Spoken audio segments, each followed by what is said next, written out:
sou uma mulher de 64 anos, tenho cabelos castanhos e agora com muitos fios brancos, então ele está castanho mais claro ainda. Né? Tô de óculos, tenho cabelo à altura dos ombros, estou de blusa branca, um brinco de argola. Eu queria começar, eu gosto muito dessa citação do Leandro Conder, um filósofo professor, que foi inclusive meu professor e que já nos deixou há um tempo, né? Na virada do século, para o século XXI, numa entrevista com o jornal o Globo, ele foi perguntado sobre o papel da cultura no século XXI, né? E ele, naquele momento, lá, 2001, 2002, diz que, né, que a cultura estava sendo repensada. E para que a gente prestasse atenção, porque ela é o terreno onde se plantam os valores mais duradouros, onde ficam enraizadas, na verdade, as convicções mais permanentes. Nós tivemos um bom exemplo disso, o quanto valores conservadores e o quanto, digamos, algumas visões que nós considerávamos vencidas ainda estavam e estão presentes na nossa sociedade. Mas ele também chama atenção sobre o potencial da cultura. Né? Ele diz que é nela, que é na cultura, né? E somente nela que os seres humanos vão poder desenvolver, ampliar e aprofundar uma consciência efetiva do convívio democrático. Né? E esse convívio democrático que permitirá, caso o coloquemos em prática, né? De que as pessoas se governem sem exploração e sem opressão de uns pelos outros. Acho que parte das questões que estão postas aqui hoje para nós fala sobre isso, fala na verdade, uma possibilidade de uma gestão, de um convívio, né, da construção de uma sociedade mais democrática e de uma sociedade menos desigual. Continuam a ser, esses eram desafios que a gente imaginava no começo do século, né, e já vão aí 24 anos, mas eles continuam a ser desafios, eles ainda continuam na pauta dos desafios. A discussão sobre a cultura na pauta das políticas públicas, a ampliação efetiva do conceito de cultura. Nós vivenciamos um momento onde nós assistimos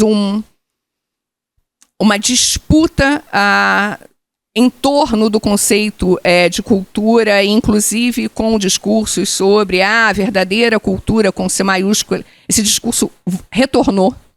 Né? Então, essa é uma questão importante. Assim, a disputa em torno do conceito de cultura ela, não está vencida, do conceito que incorpora diversidade, do conceito que incorpora direitos ampliados. E aí, né, tá posto a questão da diversidade cultural, né, do governar e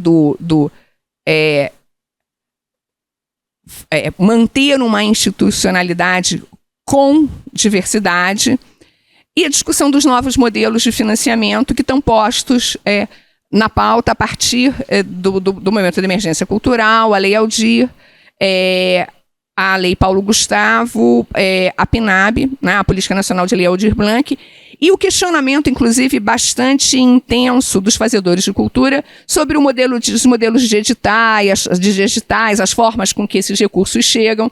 Acho que cada vez mais a gente caminha e se aproxima de um diálogo mais intenso no sentido de qualificar melhor, de reestruturar talvez os nossos modelos de financiamento para além dos clássicos. Assim, quando a gente passou a usar, o Ministério passou a usar efetivamente o modelo de editais, naquele momento isso é extremamente reconhecido pela transparência, pela possibilidade, mas no desdobramento e no avanço a gente percebeu que ela é uma ferramenta parcialmente que inclui, mas inclui uma parte e não o todo.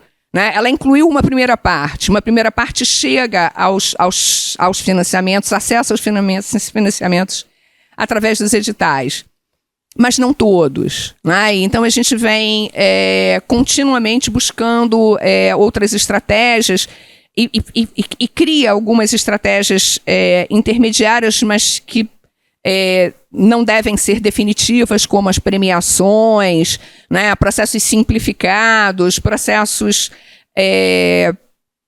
não escritos, processos orais, enfim, para que a gente efetivamente, né, garanta lá aquele, né, a Constituição no que ela diz sobre o direito ao acesso à cultura para o conjunto dos cidadãos. E desde o início dos anos 2000, né, com a gestão do Gilberto Gil, o Ministério vem discutindo e, de alguma forma, disseminando e, né, sensibilizando o conjunto dos governos municipais e estaduais a pensar, na verdade, a cultura num tripé, né, num tripé ao qual o Fabiano também se referiu, né, ao seu campo simbólico, ao seu campo cidadão e ao seu campo econômico. Que é importante, papel dos governos pensarem e criarem estruturas de institucionalidade no conjunto dos tripés, respeitando a questão, né, do campo do simbólico, no campo do direito dos cidadãos, e o simbólico, né, na sua amplitude, na sua diversidade, né, a questão da cidadania plena, da cidadania participativa, e a questão econômica, porque cultura gera recursos, e quando a gente pensa o campo da produção cultural, o campo das linguagens artísticas, o campo do fazer, na verdade, a gente tem uma infinidade, a gente tem cadeias produtivas, então a gente também não pode desprezar a importância do papel do Estado, da regulação, para que a gente garanta e amplie mercado, para que a gente garanta e amplie capacidade de produção, para que a gente efetivamente também tenha e consolide as nossas indústrias culturais, que também são potentes, vide a nossa diversidade, a capacidade e a dimensão do país e o quanto nós consumimos cultura. Né? Eu acho que assim, isso é importante, a gente, de maneira formal, de maneira em termos de produto. Então, todas essas questões precisam ser pensadas. Bom, né, então, como é que estão, né, esses desafios para a gestão? Uma das primeiras questões é o lançamento de olhares diferenciados para a realidade local, a partir das discussões mais conceituais sobre política pública. Política pública não é financiar a festa da padroeira, política pública não é financiar o grande rodeio ou o grande festival, política pública não é pontualmente atuar em uma ou duas atividades anuais e, na verdade, concentrar, muitas vezes, o parco, o orçamento nessas poucas atividades e, na verdade, deixar o conjunto de fazedores e deixar de prover as estruturas minimamente suficientes para que a dinâmica cultural das cidades ocorram, para que a dinâmica cultural das cidades cresçam. Muitas vezes não é nem um investimento direto no grupo ou na ação, mas é na manutenção das condições para que elas ocorram, na manutenção dos espaços, na garantia do direito do acesso à cidade e ao espaço público. Né? A gente tem o pessoal de arte de rua, que a maior reivindicação é não ser perseguido pela polícia quando eles montam o teatro na praça, né? Não ter, na verdade, a pressão, ou quando na periferia você monta a roda de slam, quando, na verdade, o grupo vai usar o espaço público. Então, né, assim, é um conjunto de ações e é exatamente a ampliação dessa visão da ação da cultura no território que, de alguma maneira, sensibiliza o conjunto dos gestores para as próprias dinâmicas, para responder e acatar as próprias dinâmicas locais. Né?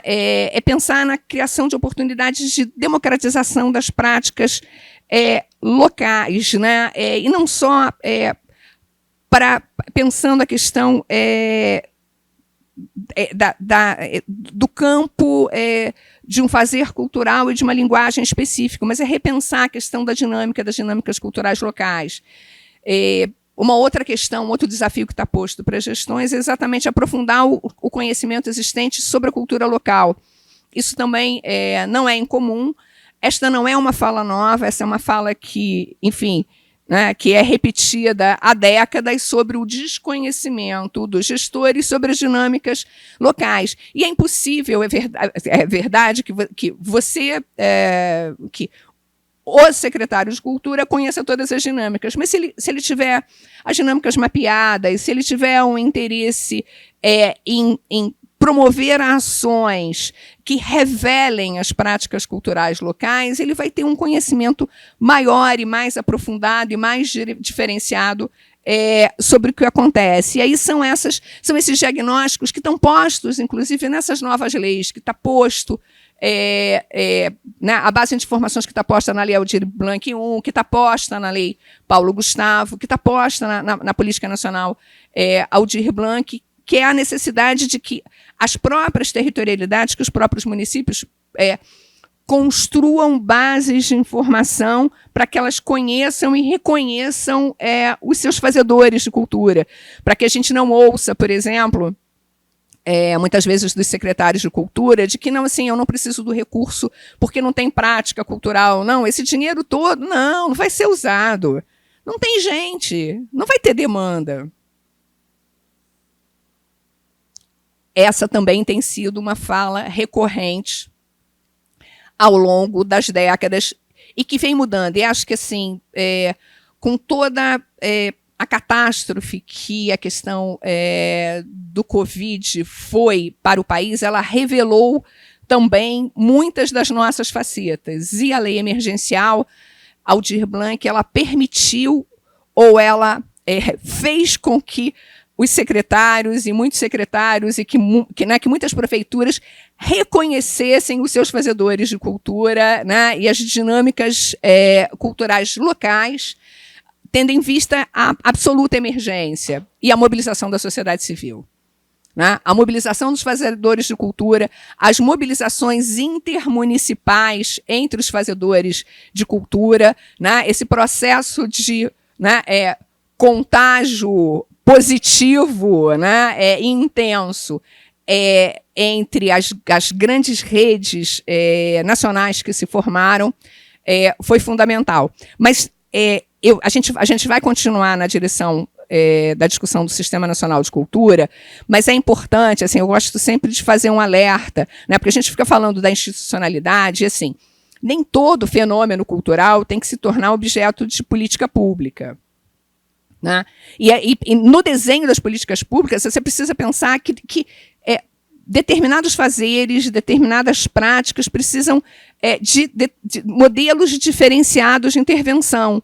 Né? Eu acho que, assim, existem algumas práticas socialmente organizadas que, para serem exercidas, precisam de proteção, fortalecimento, salvaguarda, regulação, mas algumas precisam só de regulação, outras precisam de espaço público. Né? Por exemplo, no Rio de Janeiro, alguns grupos da área de arte de rua, né, de circo de rua em especial, rejeitaram o pedido de auxílio público. Disseram que não queriam o apoio da Lei Aldir, não usaram. E, assim, a grande questão deles é exatamente a possibilidade de ter direito e acesso à rua, né, ao espaço público. E o professor Luiz está aqui também, a gente fez uma pesquisa sobre a Lei Aldir Blanc, inclusive com apoio de uma emenda constitucional, com apoio de uma emenda da deputada Benedita da Silva, para entender a dinâmica do Estado do Rio de Janeiro, e nós ouvimos de muitos fazedores de cultura, de arte de rua, que eles não tentaram o edital, que eles, na verdade, que eles não acreditam em financiamento público, e essa é uma questão ainda, falaram, não acreditam no financiamento público, mas o que a gente precisa, o que a gente quer é a garantia do direito à rua, a garantia do direito. E aí é uma questão, por exemplo, no estado do Rio de Janeiro, tem um número significativo de municípios que tem a lei do artista de rua. Né? Isso foi uma coisa que começou no município e que desdobrou. Então, é uma discussão sobre direito a ocupar a rua, sobre direito a ocupar as praças, sobre o direito a exercer a prática artística na rua, né, sem a perseguição dos órgãos de controle, né, dos órgãos de repressão e da polícia local. Né. Uma outra questão importante em relação aos gestores é que, assim, a relevância da política cultural ela se empobrece se a gente reduz a questão administrativa ou a questão simplesmente do financiamento. Né? E a gente está no limiar desse risco. As discussões sobre financiamento elas são fundamentais, mas a gente não pode empobrecer a dinâmica da política cultural e pensar a política cultural estritamente na questão única do financiamento. Acho que a gente se priva de um sentido que o professor Albino gosta muito, que é do sentido utópico, quando a gente fala da cultura, do sentido democrático, do sentido utópico, se, na verdade, ela é excessivamente burocratizada e fica excessivamente aprisionada à questão do executar os editais. Né? E é claro que há sempre o risco de planejar o implanejável, né? De planejar, na verdade, a irracionalidade ou o caos criativo da própria cultura. Então, a política pública de cultura ela tem um desafio extra de entender e acompanhar o movimento constante que a gente tem no campo da cultura e das linguagens artísticas. Né? Esse, na verdade, é o desenho. Todos esses gráficos e desenhos que eu vou trazer para você são aqueles que são trabalhados pelo Ministério da Cultura e que vêm sendo trabalhado desde a primeira década dos anos 2000 na construção do Sistema Nacional de Cultura. Né? Então, a grande discussão sempre foi a questão da tridimensionalidade e onde, inclusive, você tem as áreas em que as três questões convergem, né? Porque elas não são três conjuntos independentes, elas são três conjuntos que interagem. E elas são conjuntos porque a questão simbólica diz respeito a um sem número de manifestações, a questão cidadã diz respeito a um outro sem número de, digamos assim, respostas históricas que o Estado precisa dar a grupos que sempre foram subalternizados, perseguidos. E a dimensão econômica diz também respeito a um sem número de cadeias produtivas. Então, na verdade, elas têm áreas de confluência e áreas onde predomina especificamente a questão cidadã, especificamente a questão simbólica e especificamente a questão econômica. Nós tivemos, esse ano, a aprovação do marco regulatório do Sistema Nacional de Cultura.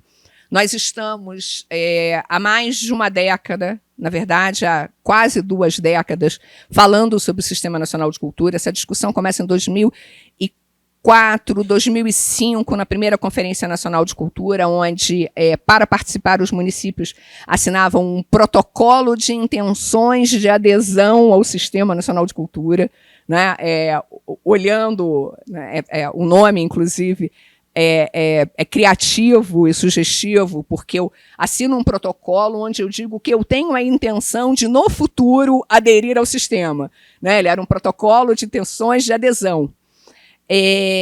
Num processo de longo prazo, um processo... Nós optamos, né, o Brasil, o Ministério da Cultura optou por um processo de institucionalidade, de tentativa de uma institucionalidade maior. Então, na verdade, uma emenda constitucional. Então, ela não é uma lei ordinária, ela é uma emenda constitucional e que, após a entrada, ela precisava ser regulamentada. Isso gerou prazos, talvez, muito mais longos que nós imaginássemos que seriam necessários. Né? Assim, esses prazos foram sendo dilatados. Por outro lado, temos uma série de senãos, mas temos também o processo de amadurecimento das gestões, dos fazedores e das experiências para nos aproximarmos de um processo de maior institucionalidade. Institucionalidade que já foi muito questionada e discutida, que já foi discutida como institucionalidade é sinônimo de controle, ou é sinônimo de dirigismo, ou é sinônimo... Então, assim, a gente ainda tem muito o que caminhar nessa compreensão coletiva e ampliada pelo conjunto de...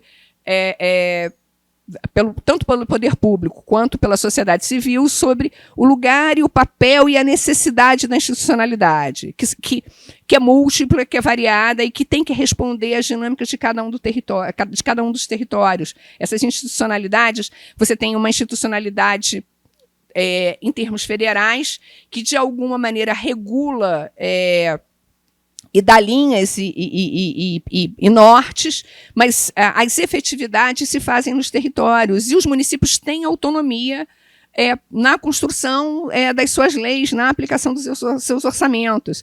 Então, assim, e essa autonomia precisa ser efetivamente exercida, porque muitas vezes os nortes do governo federal são assumidos nos territórios como determinação. Algumas coisas são determinação, algumas são pressupostos para a chegada de recursos, outras não. Outras dizem respeito à autonomia do território. Então, existem algumas regras sobre, por exemplo, o Conselho de Política Cultural Municipal, que precisa responder às questões determinadas federativamente, por exemplo, ser no mínimo paritário. Né? Essa é uma questão, ele só é reconhecido se ele for paritário. Né?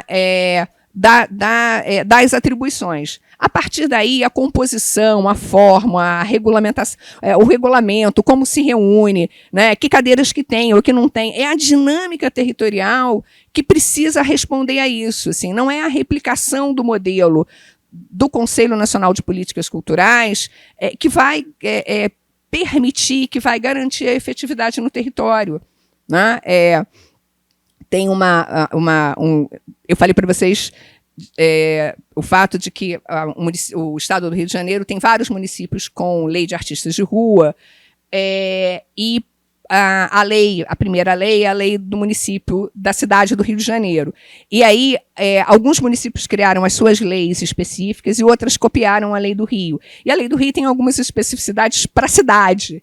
E aí é muito engraçado ler, em algumas cidades do interior, algumas questões que estão postas para a cidade do Rio de Janeiro, para a realidade, para a dinâmica cultural do Rio de Janeiro no interior. E a gente, né, eu tive especificamente uma orientanda que fez esse levantamento e fez essa leitura cuidadosa e comparação das leis, e é muito interessante a gente ver também, quer dizer, como teve uma demanda dos artistas de rua, os sujeitos pegaram e replicaram exatamente a lei, com algumas questões que não dizem respeito àquele território, que de maneira nenhuma se aplicam ao território. Então, uma das questões fundamentais é exatamente estimular aos municípios e aos territórios que pensem as suas realidades, que construam e que reestruturem, né, os seus planos e os seus conselhos, olhando para a dinâmica territorial. E acho que as leis, tanto a Lei Aldir quanto a Lei Paulo Gustavo, com a pressão dos fazedores de cultura sobre a necessidade do município aderir para receber o recurso, porque havia uma urgência, fez com que, ao menos, mesmo que os sujeitos não queiram olhar, eles têm nas suas bases de informação um pouco mais sobre as dinâmicas territoriais. Porque foram as pessoas que reivindicaram e que acessaram, né, e para as quais o município teve que prestar conta para o Estado. Então, assim, é impossível que ele não conheça, mesmo que ele queira desconhecer. Né? Então, ele pode dizer que ele não quer reconhecer, mas ele tem a informação. Ela não é completa, ela está longe de ser completa. Tem municípios que fizeram busca ativa, municípios que não fizeram a busca ativa. Né? E aí, para que a situação não ficasse tão catastrófica, muitos dos municípios que não tiveram busca ativa, a sociedade fez busca ativa, né? Os agentes, os trabalhadores e os agentes culturais fizeram a busca ativa que o poder público não fez. Né? As questões das dimensões, é muito interessante visitar a regulação que acabou, né, de sair agora em 4 de abril, onde a gente vai observar que uma série de marcos, preceitos, conceitos estão postas na regulação, né? É a partir daí que as ações têm que ser pensadas, é a partir daí das discussões dessas questões que as ações precisam ser implementadas. Então, uma delas, na verdade, é a questão, logo no artigo 2º, que diz que o Sistema Nacional de Cultura, ele pensa as 3 dimensões e ele diz o que ele pensa de cada uma das 3 dimensões. A gente pode ter críticas à forma como isso foi elaborado, talvez pudesse ser mais qualificada, mas também é uma lei, né, é uma regulamentação. Então, a dimensão simbólica é o conjunto de bens que constituem o patrimônio do país. E aí, talvez tenha faltado aqui dizer que é patrimônio ampliado, porque, de novo, a ideia de patrimônio, então fica patrimônio material e não material, reconhecido, institucionalizado. Patrimônio é tudo, né? Assim, não é o patrimônio artístico, cultural, de bem tombado, ou é o patrimônio no conjunto, que abrange os modos de viver, fazer e criar dos diferentes grupos formadores da sociedade. A dimensão cidadã é aquela efetiva, que garante a todos o pleno exercício dos direitos culturais. E a dimensão econômica é aquela que está voltada para ações e empreendimentos capazes de gerar renda, fomentar a sustentabilidade, desconcentração de fluxo, formação de produção, difusão cultural. Então, a regulamentação avança um pouco, inclusive, já trazendo no próprio corpo da regulamentação aquilo que se pensa sobre cada uma das dimensões. É uma forma de, pedagogicamente, se avançando na discussão com os territórios. Só para a gente, eu já adiantei um pouco isso, só para a gente lembrar, né, os marcos na direção da institucionalização do sistema, ela começa com a PEC em 2005, é consolidado com a emenda constitucional em 2012, e aí, em 24, sai a regulamentação. Então, para a gente perceber, né, as distâncias da temporalidade, quando a gente né, assinala, a gente percebe, né, o tempo. Né? O Plano Nacional de Cultura, ele né, que está dentro do processo, como o Fabiano colocou, né, um dos elementos do sistema. Então, né, o plano, na verdade, ele está lá em 2010, ele é regulamentado desculpa, a PEC é do ano 2000, a emenda constitucional de 2005, a regulamentação de 2010, e a gente está com um plano já vencido, né, que está sendo rediscutido. A gente precisa construir um novo Plano Nacional de Cultura que tem que entrar em vigência no próximo ano. O processo de conferência, que é um outro elemento do Sistema Nacional de Cultura. Então, a gente teve a primeira conferência em 2005, a segunda em 2010, a terceira em 2013, e aí agora só depois de 2024. E aí dá para a gente avaliar, de alguma maneira,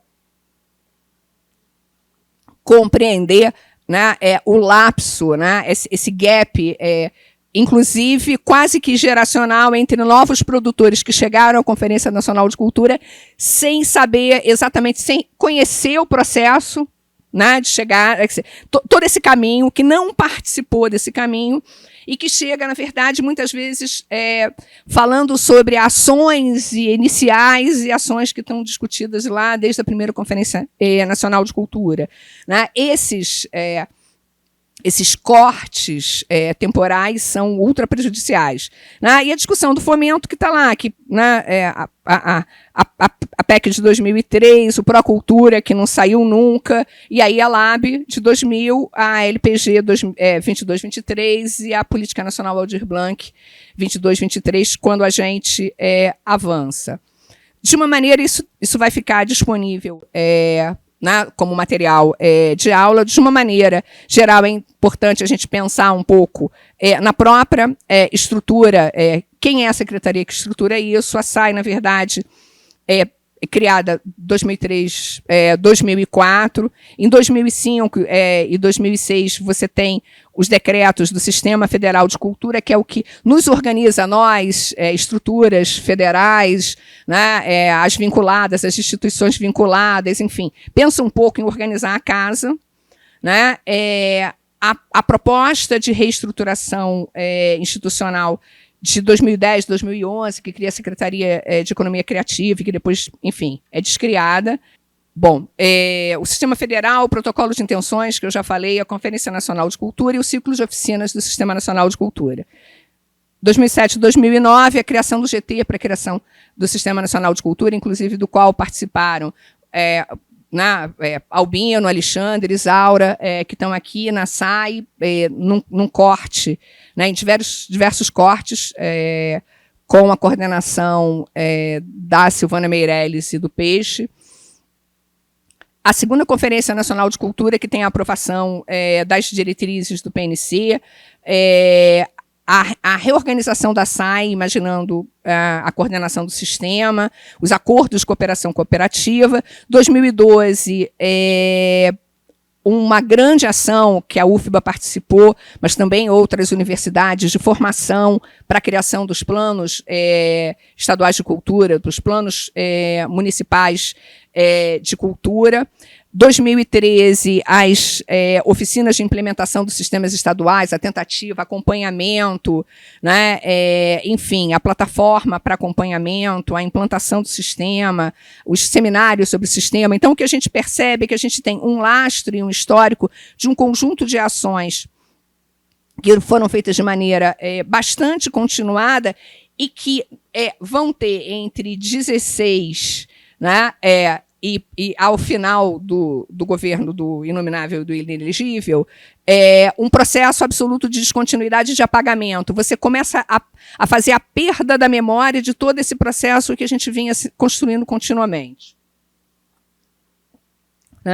Então, o Sistema Nacional de Cultura é pensado como, na verdade, um novo arranjo administrativo de organização do setor do campo da cultura, que está em processo. Ele é o SUS da cultura, ele é o SUAS da cultura, enfim, ele deverá ser o sistema de cultura da cultura. A gente tem as inspirações, mas ele, na prática, precisa responder ao campo. A ideia, na verdade, de uma centralização federal na formulação, mas da redução das desigualdades, de um efeito distributivo, de um financiamento fundo a fundo, a questão da descentralização executiva, uma proximidade maior da população, o fortalecimento da cultura cidadã e o ajuste às realidades efetivamente locais. E aí, continuando no marco, eu trouxe algumas questões do marco para a gente perceber como é que ele é importante de ser apropriado pelas gestões municipais e estaduais. Então, por exemplo, o marco traz uma série de considerações sobre os conceitos sobre os quais a gente veio discutindo muito. O que são os direitos culturais? O que é a diversidade cultural? Quais são as fontes da cultura nacional? O que é uma instituição cultural? Então, lá, nos direitos culturais, exercício das garantias jurídicas do direito autoral, mas também de criação, de produção, distribuição, de difusão, de registro, de fruição, de consumo. Os serviços vinculados às linguagens artísticas, aos conhecimentos históricos, às tradições, à memória coletiva, à língua, aos saberes, aos fazeres, ao patrimônio cultural, sempre resguardada a dignidade da pessoa humana e a plena liberdade das expressões. Então, se avança nessa discussão, mas assim, não adianta estar na letra da lei, isso precisa ser apropriado, isso precisa ser disseminado, isso precisa ser discutido, difundido, apropriado e até mesmo ressignificado de acordo com as dinâmicas locais. Tendo por princípio o direito, tendo por princípio o respeito, tendo por princípio a democracia. E aí segue, as fontes da cultura nacional, todas as manifestações oriundas dos grupos formadores, uma instituição cultural, são organizações e entidades que são responsáveis por fomentar as expressões culturais e artísticas de qualquer natureza. Então, a gente vai seguindo. Fabiano falou um pouquinho tanto da estrutura como dos princípios, mas esses princípios do sistema eles estão postos na regulação e estão discutidos na regulação. Diversidade, universalização, fomento, cooperação, integração e interação, complementaridade, transversalidade, autonomia, transparência, democratização, descentralização e ampliação progressiva de recursos, que são elementos fundamentais que devem ser princípios do Sistema Nacional de Cultura, mas que também devem ser princípios dos sistemas estaduais de cultura e que também devem ser princípios dos sistemas municipais de cultura, né? Algumas coisas são replicáveis para os territórios, sempre, de alguma maneira, sensibilizando os nossos gestores sobre considerar as dinâmicas próprias, né, específicas do território. Fabiano também falou um pouquinho, né? Na verdade, você tem, né, pensando no conjunto maior, você tem lá a sociedade civil, onde você tem o Sistema Nacional de Cultura, e estão vinculados os sistemas estaduais e os sistemas municipais de cultura. É uma articulação, e esses são os principais elementos que eu vou falar um pouquinho mais detalhadamente, que Fabiano rapidamente falou, né? Os elementos formadores do Sistema Nacional de Cultura, e a gente, Fabiano falou muito bem, na tentativa de estruturar, a gente bateu na ideia do CPF, né? Conselho, fundo e plano, mas esses elementos são em número maior e mais complexos. O órgão gestor de cultura, claro, dada a própria especificidade do município. O Conselho de Política Cultural, aquele que tem que ser paritário escolhido pela sociedade civil, e não com aqueles critérios intermediários que, de alguma maneira, tira a escolha dois elementos da sociedade civil, ou que colocam, em última instância, a última escolha na mão do poder público. Não é. A ideia, na verdade, é que você tem uma autonomia, que a sociedade civil tem autonomia para escolher os representantes da sociedade civil, e aí realmente cabe ao poder público, aos fazedores de cultura, o estímulo para uma participação ampliada, inclusive dos não fazedores de cultura. Né? Se a gente pensar a escolha do conselho, como a escolha do conselho tutelar, né, ela precisa estar aberta ao conjunto da sociedade. As pessoas devem poder se qualificar como eleitores, dado que ele é cidadão e ele é, na verdade, o usuário da ponta da política. Né? O usuário, né, último lá na ponta da política é o cidadão, é o sujeito que mora naquele território. Né? O Fundo de Fomento à Cultura é cada vez mais fundamental na medida em que a gente vai seguindo com a implementação de programas e políticas e leis de fomento, de repasse do governo federal para os governos municipais e estaduais.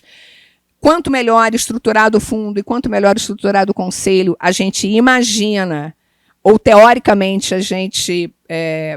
porque a prática, às vezes, não acontece exatamente, mas a gente imagina, a gente pressupõe que quanto maior a participação, maior a transparência, maior a democratização do acesso, que quanto maior...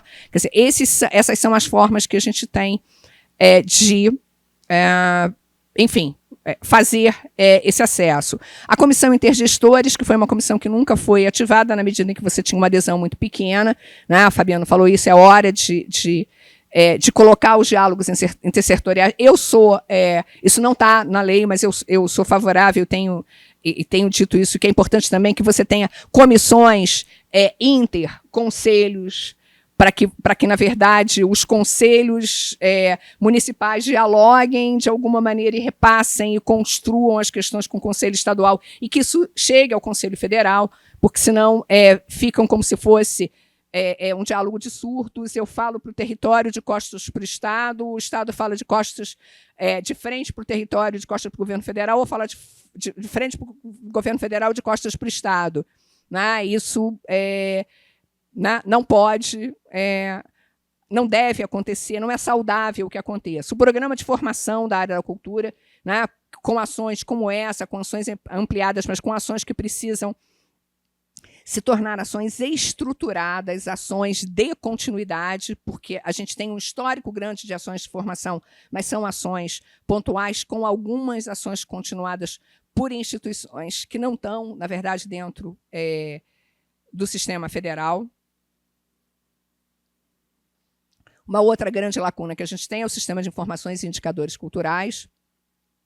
Sempre se pensa na grandiosidade, na necessidade gigantesca, então você não começa nem por um sistema modesto e não consegue construir o sistema ideal, né? Então, é uma grande discussão que se tem que ter. Os sistemas setoriais de cultura, que são as discussões dos conselhos, dos fóruns, das formações que estão sendo revistas.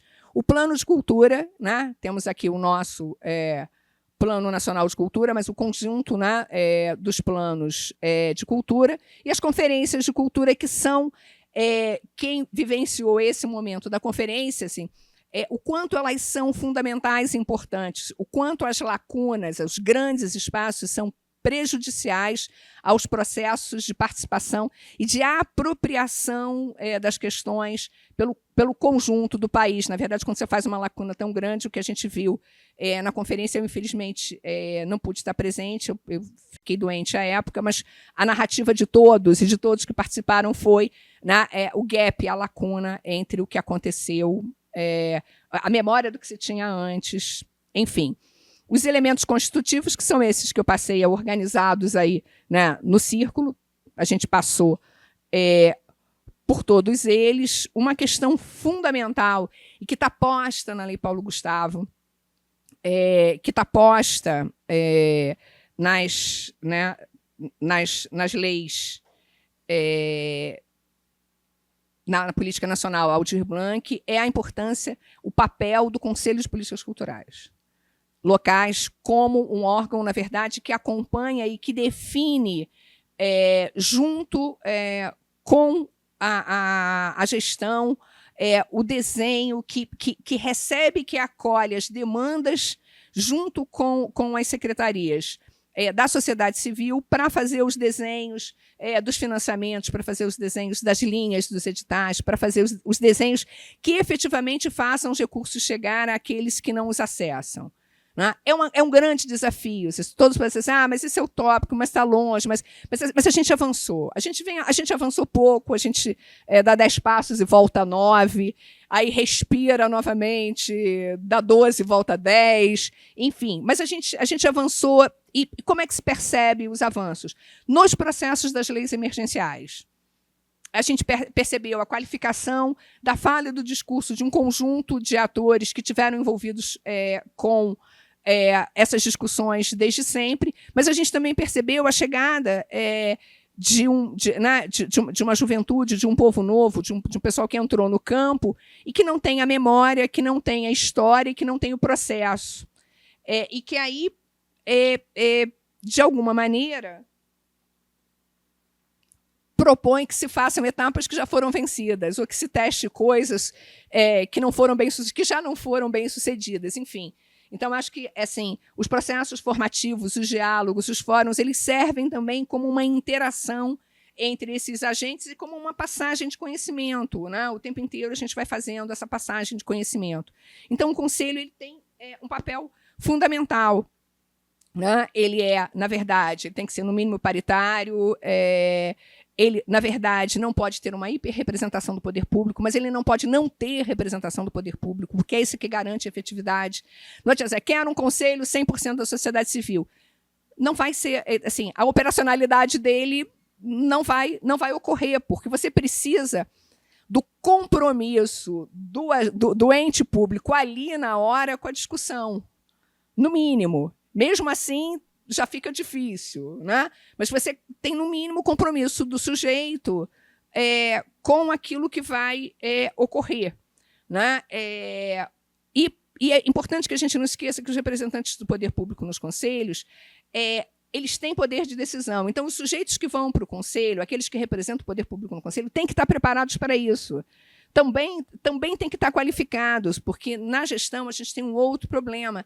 E a gente viu né, a gente tem alguns exemplos de períodos muito paradigmáticos em termos de períodos de muita qualidade na gestão, e aí eu vou me reportar a gestão do Márcio Meirelles e do Albino na Bahia, com uma equipe muito qualificada, que conseguia entender, que na verdade, entendia o papel, o que estava fazendo ali, e conseguia, no diálogo, passar e transmitir essas questões para o conjunto dos atores sociais com os quais se relacionavam. A gestão do Fabiano, lá no Ceará, que veio qualificando, que fez concurso para a Secretaria de Cultura, né, que vem investindo. Alexandre está aqui, assim, o governo do Estado, que tem programas como o Programa Cientista-Chefe da Cultura, enfim, que tem programas que também ajudam a qualificar a gestão pública, porque a gente fala muito da formação dos agentes, da formação dos municípios, mas assim, a gestão tem que estar qualificada e esse conhecimento tem que minimamente ficar lá durante um tempo. A gente precisa de no mínimo, alguns quadros fixos que repassem, que a gente não tenha que, a cada nova gestão, começar tudo de novo, ensinar do zero. Né?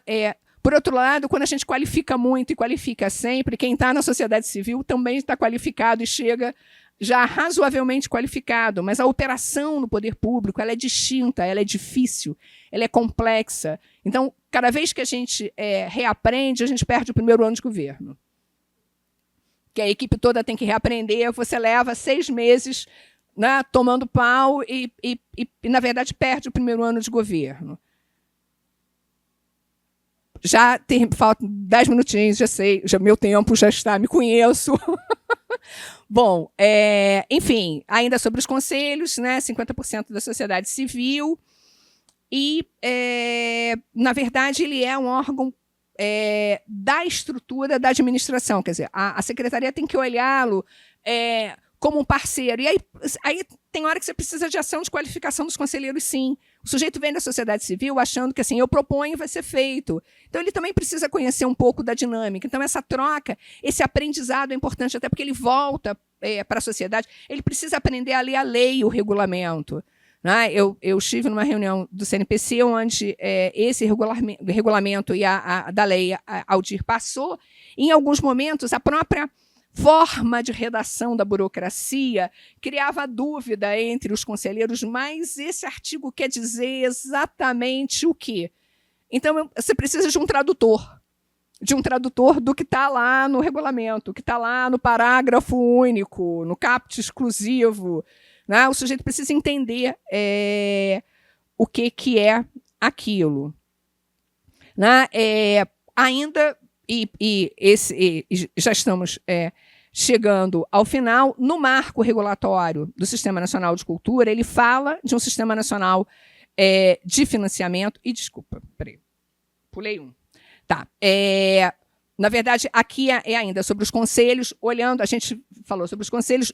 Lá no marco regulatório do sistema fala sobre a importância dos conselhos, fala qual é a competência dos conselhos, tanto no federal quanto no nível estadual, que ele deve aprovar e apreciar as diretrizes dos fundos, para onde estão sendo conduzidos os recursos da Política Nacional de Aldir Blanc para os municípios que têm fundo, que eles devem se manifestar sobre a aplicação dos recursos provenientes entre as transferências, e é muito interessante a gente pensar que tanto a Paulo Gustavo quanto a Política Nacional Aldir Blanc faz uma observação muito importante para o município e para o Estado, de que ele precisa manter os recursos oriundos, os recursos dele próprio, que ele não pode deixar de aplicar recursos próprios. Não é, eu sei que não é o que acontece, mas lá na PNAB está lá, ele tem que manter os recursos. Então, cabe ao Conselho também ajudar na fiscalização e cabe na sociedade civil denunciar. Né? Aqui, os recursos não estão sendo aplicados, porque assim, é uma parceria. De novo, você tira o recurso local.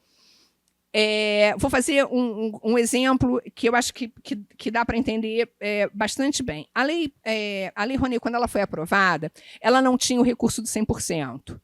Né? Então, a empresa tinha que injetar recurso próprio no processo de financiamento. Né? Os 100% chegam 4 anos depois. Enquanto ela tem que injetar recursos próprios, esses valores, esse percentual de investimento, ele é muito menor do que a partir do momento em que ela pode abater 100% do imposto de renda. Né? O que a gente está percebendo e isso precisa um cuidado enorme, alguns municípios se desobrigando, com a chegada do recurso federal, se desobrigando de aplicar nas atividades fins. Então, ele mantém a atividade meio, porque a lei não permite que ele use o recurso da lei para atividade meio, porque tem cá as minhas dúvidas que se permitisse, se ele não ia usar. Mas ele se desobriga, ele vai reduzindo, e a gente já veio analisando isso. A gente tem um observatório de cultura da Baixada Fluminense, que tem um diálogo com o ABEC, que já identificou a redução de investimento dos municípios com a chegada das leis de incentivo. Então, tem uma grande discussão, e uma questão fundamental é que essa fiscalização tem que existir. Né? A gente tem também no marco regulatório o Sistema Nacional de Financiamento à Cultura, e que vai falar dos fundos, que vai falar, na verdade, que tem que ter previsão de fonte de recursos. A previsão não pode ser só o repasse federal. Né? O fundo municipal e o fundo estadual não podem viver só de repasse federal. E aí vou falar para vocês uma experiência, por exemplo, do município de Barra Mansa, no Rio de Janeiro. Ele tem espaços culturais, então toda a seção onerosa dos espaços culturais do município revertem para o fundo. Então, eles têm um centro cultural e vai ter um lançamento da iniciativa privada, ou vai ter um casamento, ou vai ter uma festa, né, da família, e aí esse fundo volta. E eles conseguiram, a cidade tem parquímetro, né, eles conseguiram 5% do parquímetro, o que possivelmente vai ser a maior fonte, porque ela vem crescendo, né, do estacionamento. Como era um recurso novo, eles foram para a Câmara brigar e conseguiram. Né? Então, é uma forma de alimentar o fundo, além de outros possíveis investimentos. Mas esses são regulares. Esses entrarão sempre, mesmo que você não tenha orçamento, mesmo que... Então, né? Teve aluguel, o recurso vai para o fundo. Então, é a questão também de incentivar os municípios a pensarem criativamente sobre quais são as possibilidades. Mas são recursos pequenos, são poucos recursos. Mas são, e são recursos próprios. E, para terminar, né, na verdade, o que a gente está aqui buscando, né, construir ações estruturantes, né, a quebra do processo histórico de descontinuidade das políticas públicas, a construção de políticas em bases mais democráticas e participativas, né, quebra das práticas tradicionais de decisão centralizada, autoritária, e novas formas de políticas públicas e novas formas de cultura política, inclusive como o Fabiano falou, e ações sistêmicas efetivas. Né? Nessa autonomia que precisa ser respeitada de estados e municípios, pensar, na verdade, como é que você tem ações que possam ser feitas de maneira sistêmica, que não firam as autonomias, mas que permitam, por exemplo, que a gente possa ter sistemas mesmo. E vou terminar com um exemplo, uma crítica que a gente faz sempre à área de patrimônio.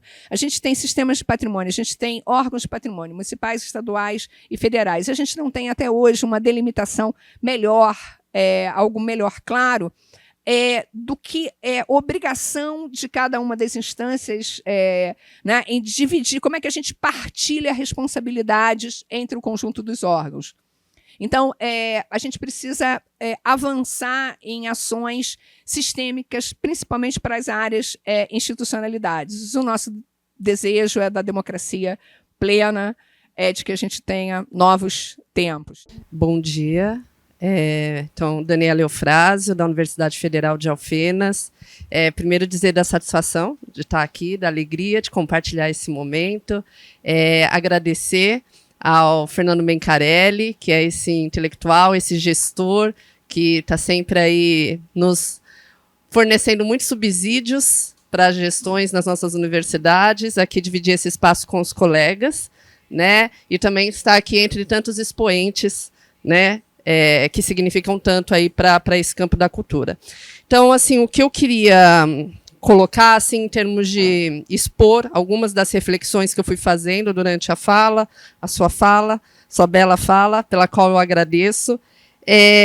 A importância das universidades na formação dos quadros. Porque daí eu vou citar o exemplo de onde eu estou, né? A minha formação foi em São Paulo, mas já há 15 anos eu atuo como docente na Universidade Federal de Alfenas, e lá eu sou coordenadora de cultura na nossa Pró-Reitoria de Extensão e Cultura. E o que eu identifico?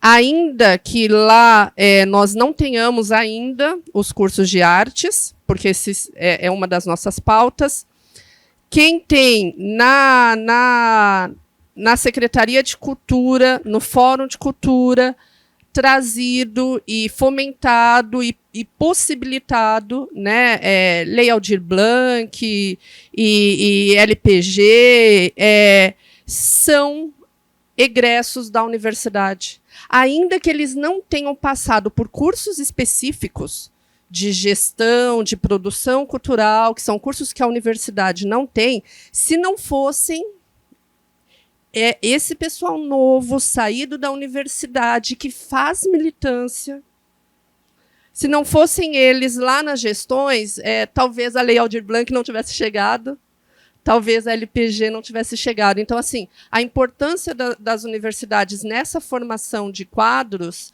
né, e dessa realidade assim, que a gente ouve lá, né, municípios menores dizendo, não, a gente não vai tentar o fomento, porque a gente não sabe nem por onde começar.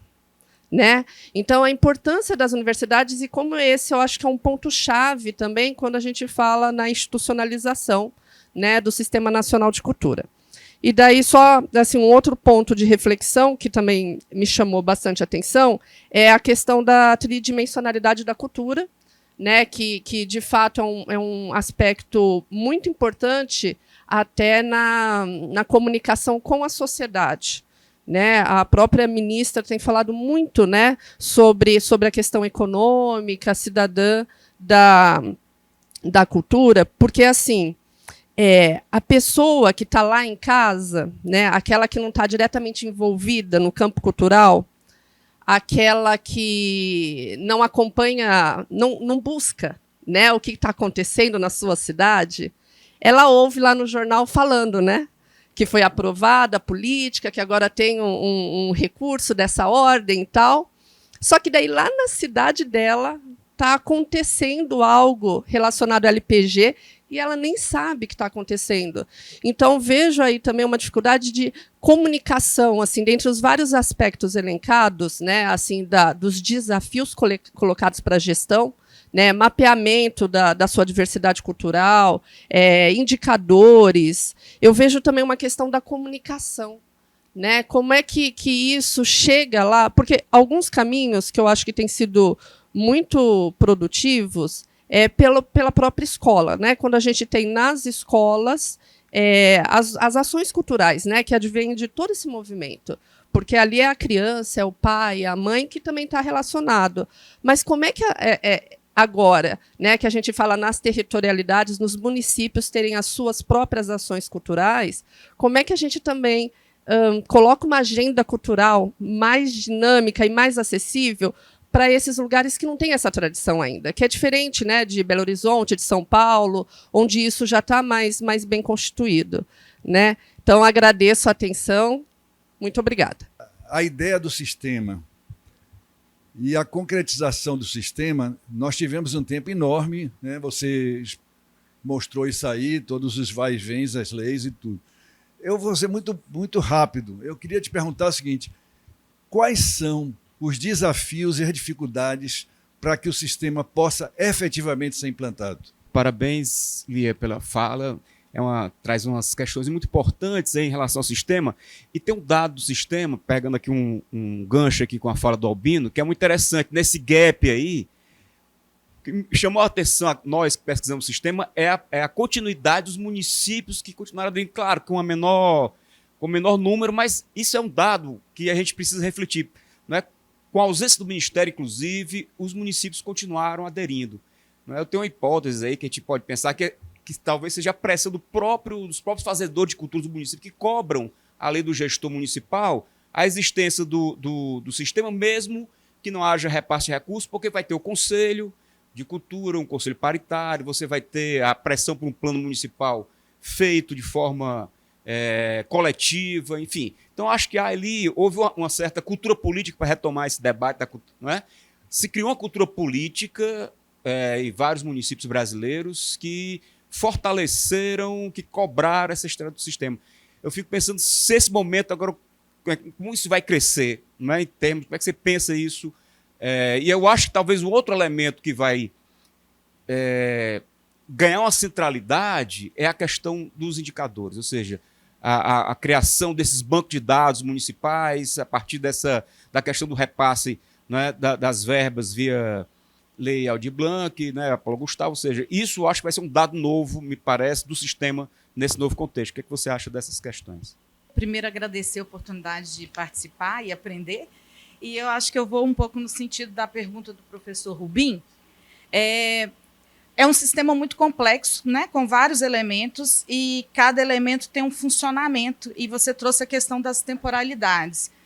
E se eles têm que funcionar integrados para ser uma rede mesmo, né, e garantir a efetividade, eu queria que você comentasse um pouco mais dessas diferentes temporalidades de funcionamento dos elementos e como que isso impacta no sistema, assim, porque a questão dos cronogramas, né, e aí você traz a questão da institucionalidade, quando a gente pensa, por exemplo, um edital, e que acaba que a gente vai para esse elemento, né, automaticamente, a gente que funciona na institucionalidade é o elemento que a gente vai primário, assim, como que faz isso, né?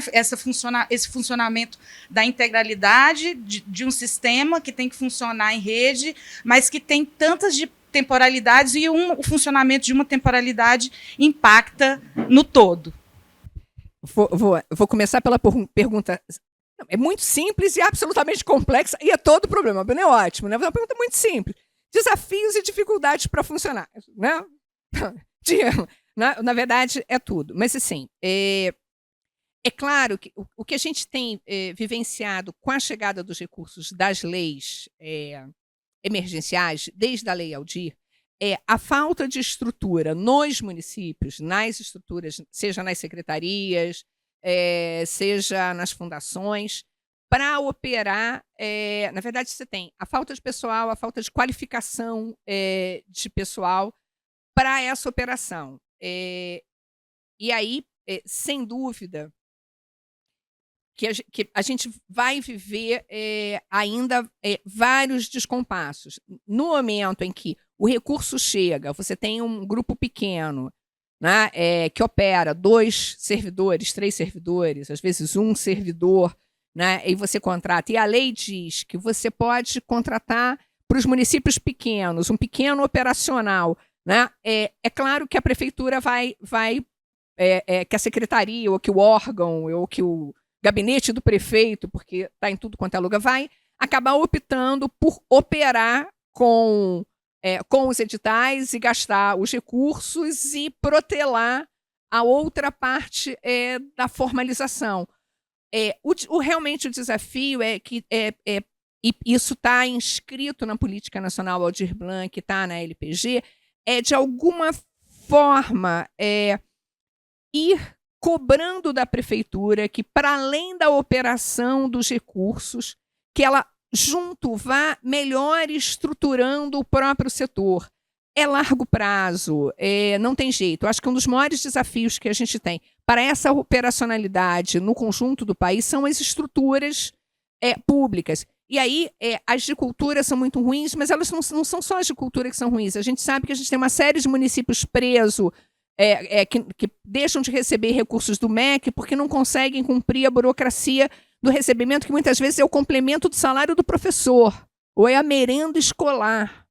E ele não consegue. Então, a gente tem as estruturas, elas estão mais fragilizadas, e aí, de alguma maneira, né, sem dúvida, Daniela, o papel da universidade, das pessoas, desde a primeira... O IBGE fez uma primeira grande pesquisa municipal, um suplemento municipal por encomenda do Ministério, ainda lá na primeira década dos anos 2000, e no quadro dos gestores da cultura, na gestão da cultura, você tem um número superior à média das outras áreas de pessoas que são egressas do nível universitário. Então, é verdade que o papel das universidades é fundamental nessa formação, e esse é um campo que reconhece e que recebe essas pessoas e que reconhece, na verdade, a importância de um conhecimento acadêmico maior. Isso está no perfil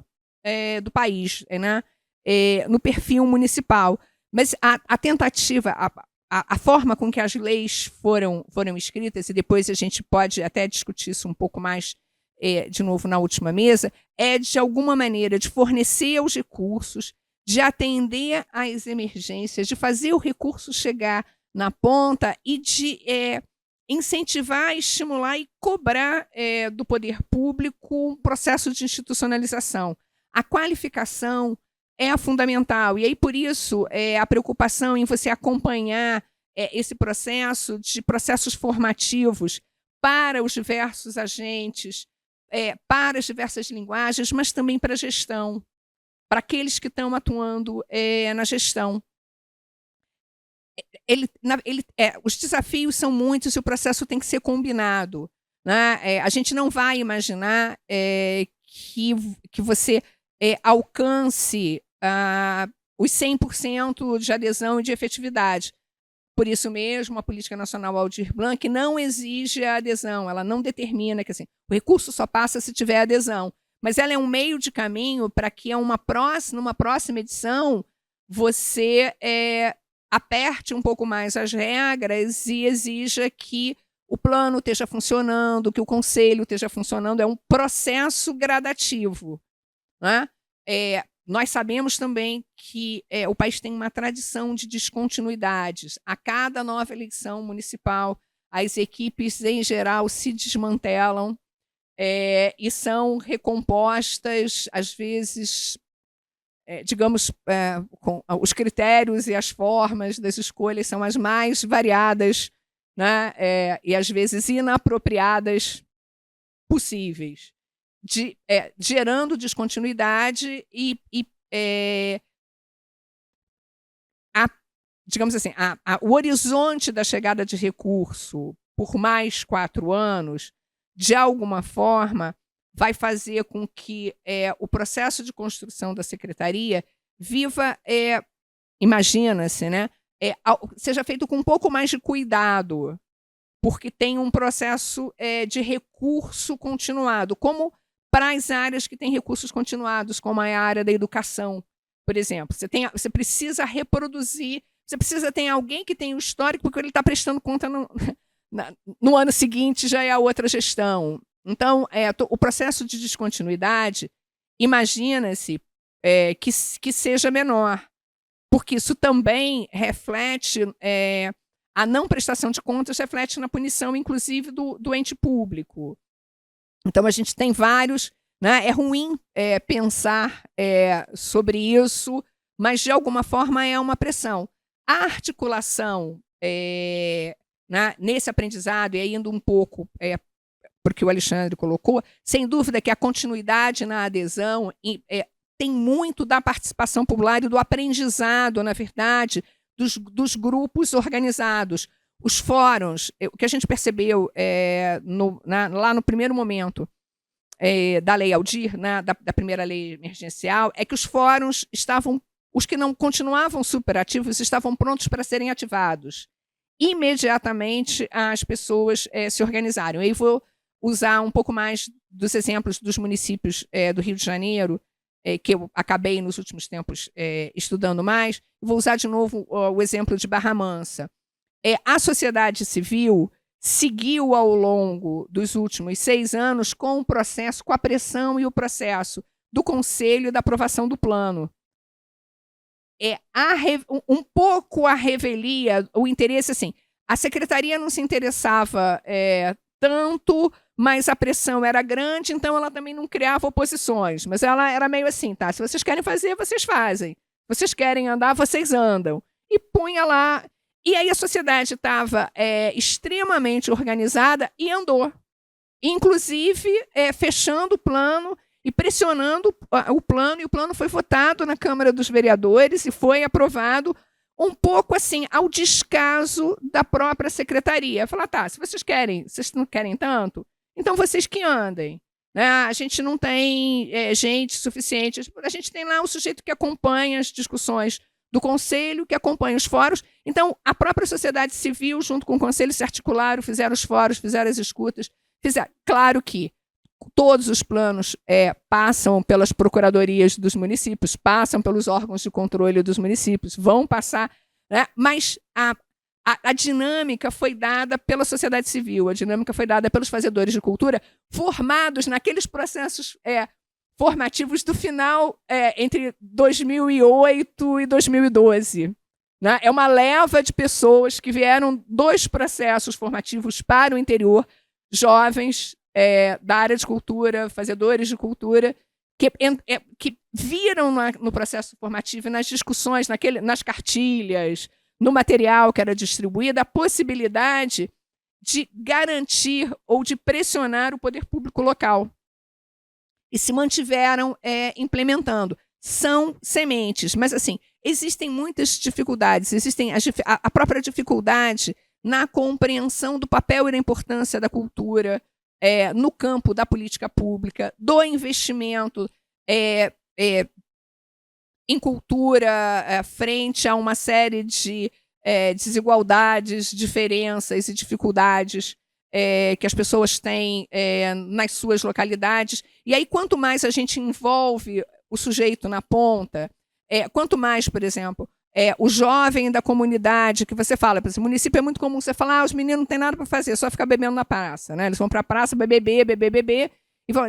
Quanto mais, na verdade, isso chega no conjunto dos meninos que ou que vão tocar viola, ou que vão fazer rap, ou a meninada do slam, ou o pessoal das manifestações de cultura tradicionais, ou as outras culturas de juventude, ou grafite, ou enfim, né, as dinâmicas que estão dadas para determinados grupos, a apropriação é necessário a apropriação dos mecanismos e desses fazeres pelos grupos. Assim, é possível divulgar. E o diálogo com a universidade, o processo de formação é muito interessante.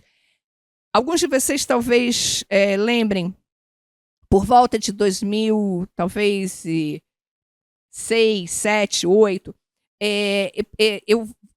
Minas mora no coração, eu tenho muitos amigos em São João del Rei também, Tiradentes e vai por ali. A Universidade Federal de São João del Rei sempre teve um festival de inverno muito potente. Houve uma época que eles fizeram e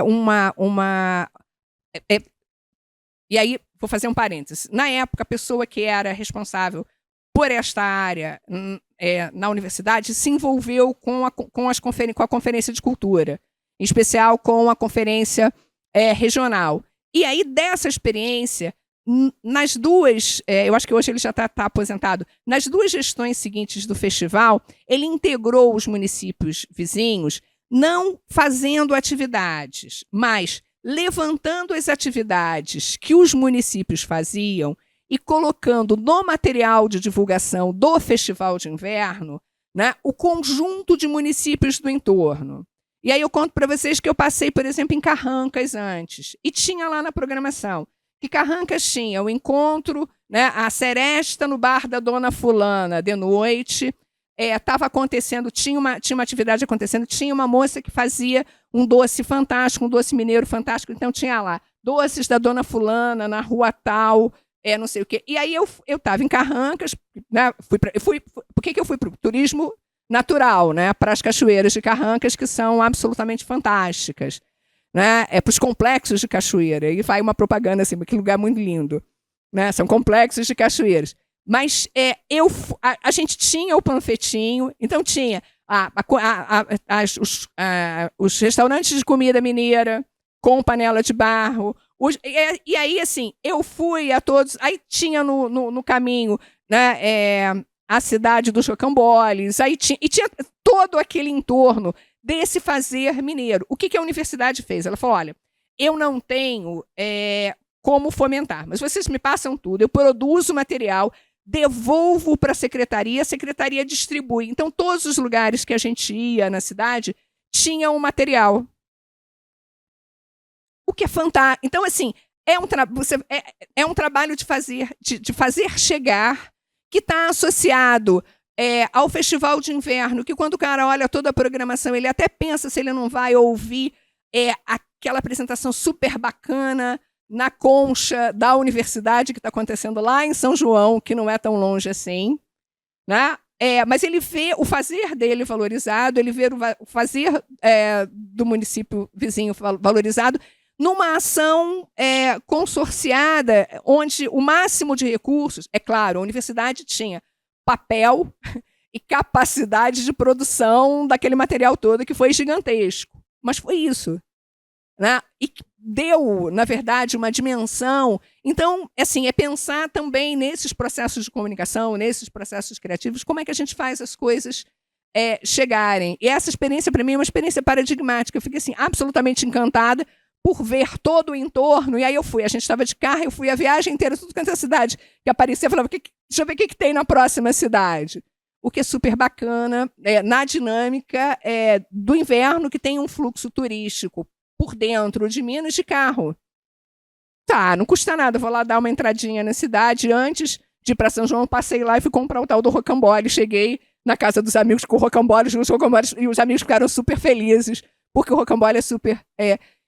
E assim, pequenas ações. Eu nunca iria imaginar que no meio do caminho tinha uma cidade, e aí assim, que tinha um rocambole concorridíssimo. Sai rocambole a cada 5 minutos, fornadas e fornadas.